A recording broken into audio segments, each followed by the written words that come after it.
Welcome back to another video, everyone, and today I'm kind of mixing some of my own recommendations with your recommendations. So I've asked here and there for show recommendations, and you guys have left some in the comments or, on social media. And so today I reunited a short list of shows that are basically meant to be visually inspirational for photographers. So not meant to be necessarily the best shows ever, but shows that we can take a lot from. And we're also gonna have like some sort of notable mentions in the end. But for now, let's start with show number 1.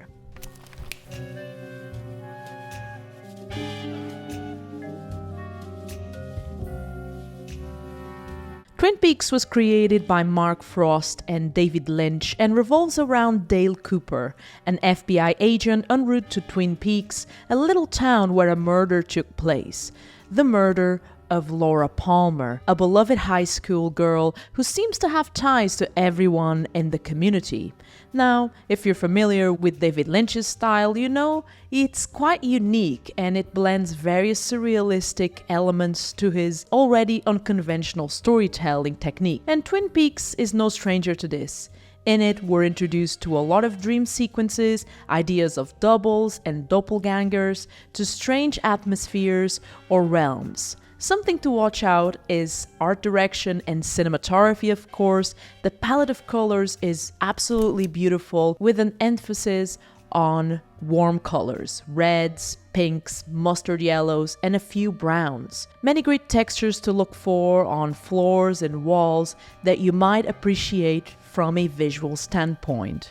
Furthermore, this show was shot entirely on film, at least for season 1 and season 2, and that was because David Lynch believed that the texture and color treatment that film has could actually enhance the atmosphere and dreamy-like scenarios of Twin Peaks. So that's a really cool thing to watch out for as well, and in terms of as well, what kind of tools can we use to put in practice our storytelling and whatnot. But let's move on to show number 2.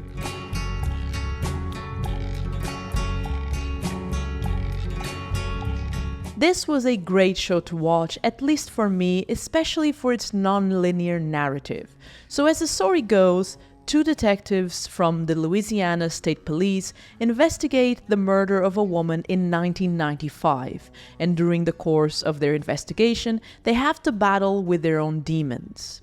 17 years later, though, they revisit this same investigation as it appears to be now connected to other unsolved cases. 2 important things we can learn from this show, amongst many others of course, is actually on how to build and keep mood and pace.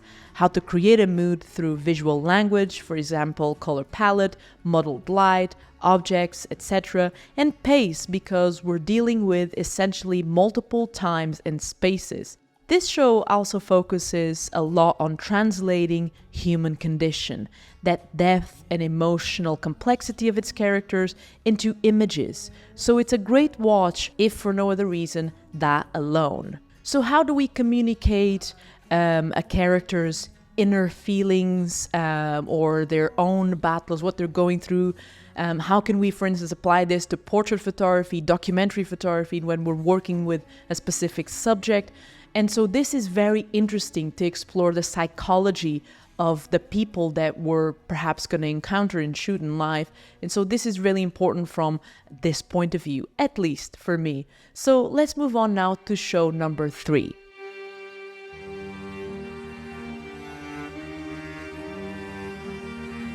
So The Handmaid's Tale is a show set in a totalitarian society that faces environmental disasters and a plummeting birth rate. Faced with the threat of depopulation, women are taken into cult-like groups where they are forced into sexual servitude. So here you have the idea of dystopian society, a cult, people in groups, dressed in similar fashion, highly contrasting colors, so of course the compositions are going to be really beautifully toned with great movement and flow, symmetry, and also watch out for symmetry, proportions, lines, and perspectives. It's really interesting to observe this in this show and to take some notes and inspiration from. Now, I also wanted to talk about light. The light is refined and very carefully planned. Textures and colors are also great to observe, but to me the best thing is really the idea of groups and how the filmmakers chose to frame the various individuals in different perspectives and viewpoints. So it's a masterclass on that. But talking about learning and inspiration, I want to take a moment to talk about today's sponsor, Skillshare. Skillshare is an online learning community with different classes, which for us photographers would range from beginner level to creative advice, developing a style, project sequencing, book reviewing, and whatnot. But if you're looking to learn new skills or profound other skills you might have, chances are you might find exactly what you need through Skillshare: productivity, painting, writing. My advice when navigating through Skillshare is to always check the overall information, of course, as well as the teacher, their skills, and reviews, so you can have a better idea of what you're going for. Because that's what worked for me when I actually found a really interesting course by Joe Greer on mobile photography and how to improve your mobile photography, for instance. Another strength I found in Skillshare was the lack of distracting ads, which promotes a deeper focus and engagement with what you're studying or learning.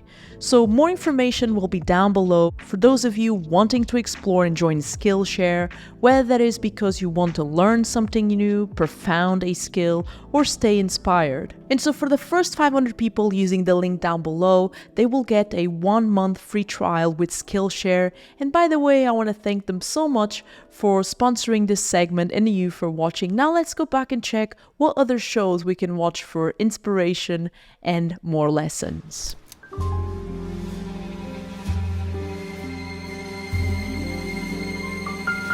Now, Dark ended up being a really interesting TV show. I was binge watching it because I really wanted to understand what was going on.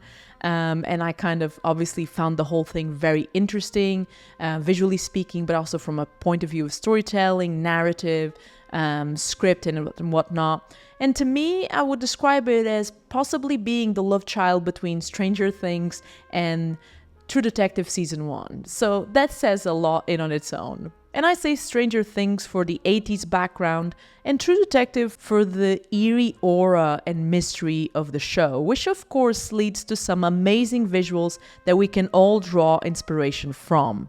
The show revolves around a small German town where 2 children go missing. And this disappearance kind of brings to light many secrets, hidden relationships, and double lives led by 4 different families.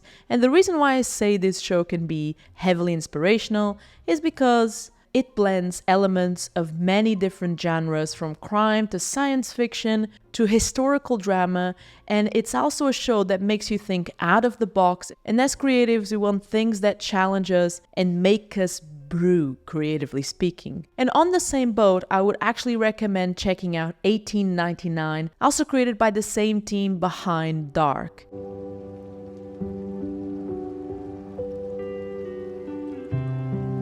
Maniac is a show that remains relatively underground despite its beauty. The show follows the lives of 2 strangers, a man and a woman, who sign up for an experimental and mysterious pharmaceutical trial, where they're both told it can permanently solve any issues of the mind without side effects. Sounds great, right? Anyways, this show borrows a lot from the 70s and 80s movies, so it has a very retrofuturistic look that manifests itself in the camera movement, the aspect ratio, the color treatment, and the overall aesthetics, which really reminds me of movies like Blade Runner and Brainstorm, or the classic show The Prisoner. So color here would be a massive element that I would recommend you to keep an eye out for if you do watch Maniac, because color is like a third character almost, guiding us through the different dimensions, intentions, and storylines that the show develops.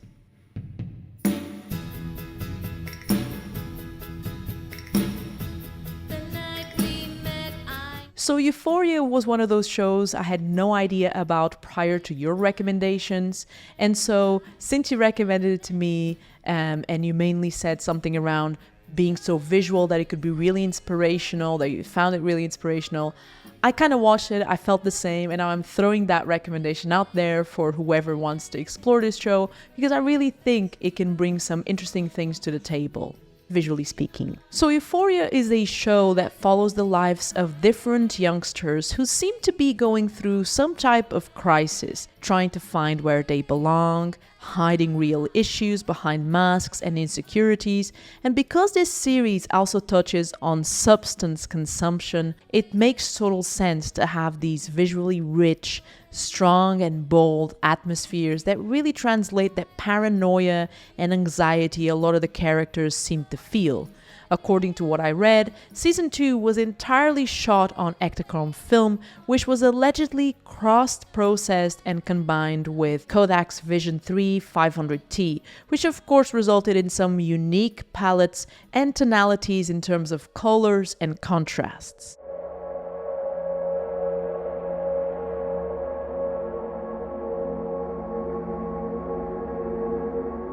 I recently watched this mini-series and was really impressed with its quality. I feel as though the atmosphere, the color, the light, the sets, everything is very coherent in producing that weight of human loss and tragedy experienced during this dark event.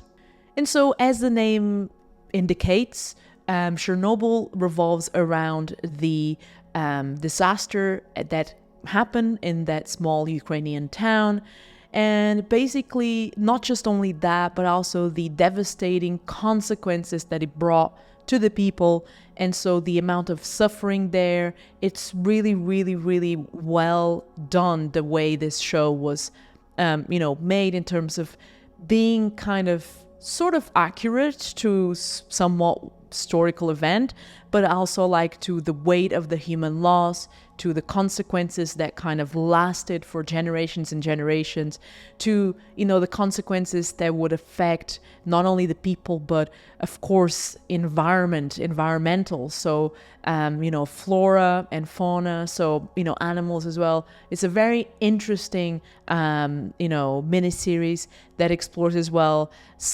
There's some political context to it, but I think what I was mostly interested in, of course, was the whole sort of scientific, nuclear, and environmental perspective behind it. So in that manner, it was interesting to me. And one thing I noticed with this series, besides the usual main aspects of cinematography being great, was the sense of scale and proportion that it translated in many shots throughout the show, which of course serves to communicate the magnitude of these events and the tragedy they represent. So the storytelling here is impeccable, teaching us exactly how to translate the weight of themes and ideas into powerful imagery to be interpreted by an audience.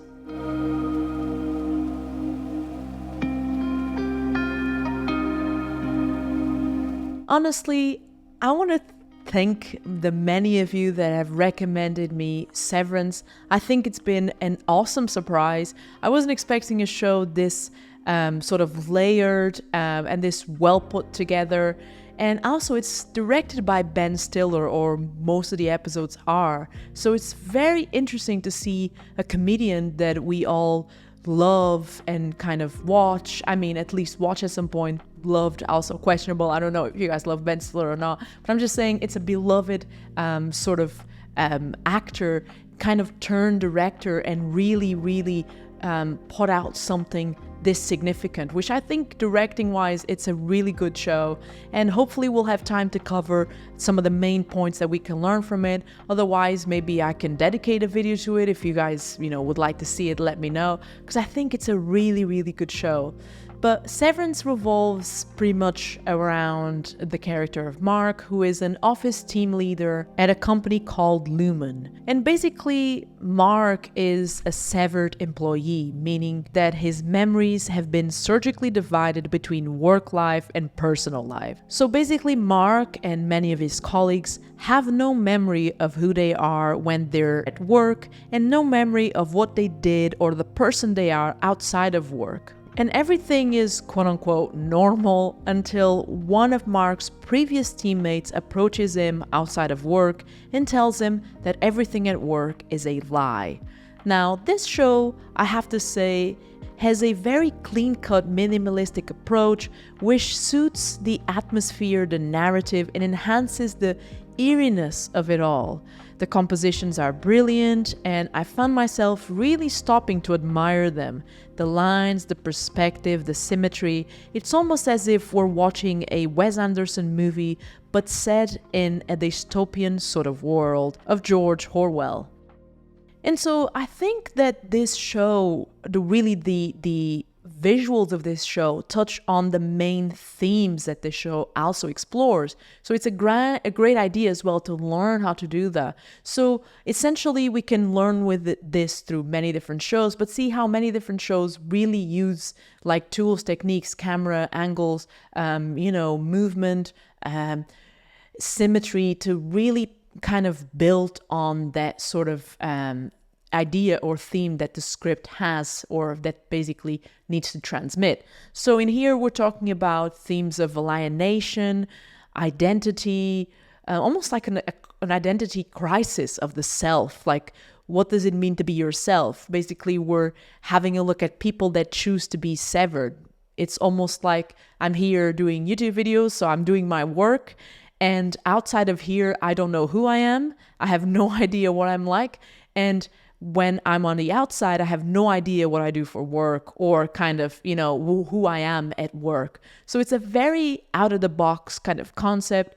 And I really urge you to look it up. I mean, even if you just look it up, like compositions or frames, I think it's really interesting and it can give you some really good visual inspiration. Now, I kind of don't want to repeat myself, so I'd say the last show we can talk about could be Ripley, which was released this year. We have a whole kind of entire video dedicated to it already in the channel, so you're more than welcome to check it out if you haven't already. And yeah, with that, I guess we reached the end of today's video, so I hope you enjoyed it. I really appreciate you for taking your time out of your day to watch the channel, to support the channel. Major thank you as well to Skillshare, the sponsor of today's video. Don't forget that the links will be down below if you want to check it out, and definitely follow my recommendation to find the things that you find more appealing or you think that might help you in terms of classes and whatnot. And so yeah, I guess that's all for today. I hope to see you soon here on the channel. Take care, stay safe, keep shooting, keep creating, keep learning photography, and I'm out. Peace.